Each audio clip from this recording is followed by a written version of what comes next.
प्रतिदिन निजकु उन्नत करने को चेष्टा कर। अन्य मानकु साहाय्य करने द्वारा तुमे परमेश्वरंक निकटतर हो पार। जीवनर रहस्य को समाधान करने जड़े व्यक्ति को प्रतिदिन जन्म नेबाकु पड़िबो। एहार सरल अर्थ हेउछि जे जड़े व्यक्ति निजको उन्नत करने प्रतिदिन किछि प्रयास करने उचित। एहा सहित से अन्य मानकु निजर ज्ञान भी बांटिबा दरकार। समस्त को मो तरफ नमस्कार। आशा करुच्ची आपण माने समस्ते भलरे थिबे। ताले चलंतु वीडियो आरंभ करिबा।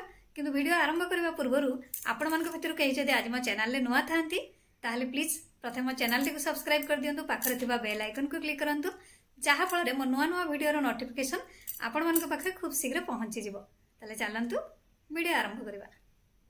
जीवन एवं मृत्यु विषय रे जानिबा पई अनेक आश्चर्यजनक जिनिस अछि। ध्यान हेउछि से गुड़िक जानिबार एकमात्र उपाय। एही दुनिया रे परमेश्वरंक पुत्र परि बंचिबाकु शिख। मृत्यु मनीष पई एक भयंकर परिस्थिति होई रहिछि, कारण से परमेश्वरंकु तांको जीवनरु बाद देइछि।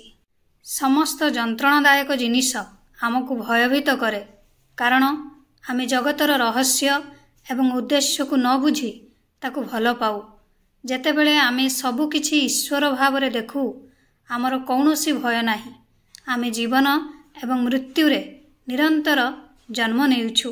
मृत्यु एक अत्यंत अपव्यवहारित नाम। जेतेबेले आपण जीवनरु क्लांत होई जांती, आपण केवल आपणक शरीरर बाह्य आवरण को त्याग करी सूक्ष्म जगत को फेरी जाती। मृत्युर अर्थ हेउछि शेष। जेउ गाड़ीर अंश गुड़िक खराब हो जाए ताहा मृत। सेहीपरि मृत्यु शरीर को समाप्त करे, किंतु आत्मा को नुहे। मृत्यु हेउछि एक दीर्घ निद्रा, जेउथिरे आत्मा भौतिक शरीरर चेतना बिना सूक्ष्म शरीर रे वास करे। जदि भौतिक शरीरर चेतना हराइबा जड़े व्यक्तिंक पई मृत्युर अर्थ, तेबे आमे सोइबा समय रे आत्मा मरी जीव। जेतेबेले आमे सोई थाउ आमे मृत्यु नाहु, किंबा आमे संपूर्ण अचेतन नाहु। कारण जेतेबेले आमे जाग्रत हेउ आमे मने रखिचु जे आमे भल सोइथिलु कि नाही। सेहीपरि मृत्यु परे अवस्थारे आमे मृत्यु नाहु। जेउ माने निज मन को अविकसित रखंती सेमाने प्रकृतरे मृत्यु। जीवनर रहस्य को समाधान करबा पई आपणको प्रतिदिन एक नूतन जन्म नेबाकू पड़िबो। एहार अर्थ हेउछि आपणको कौनसी ना कौनसी उपाय रे निजको उन्नत करबा पई प्रतिदिन चेष्टा करबाकू पड़िबो। सर्वोपरि ज्ञान पई प्रार्थना करंतु, कारण ज्ञान सहित अन्य सबु किछि आसी थाए।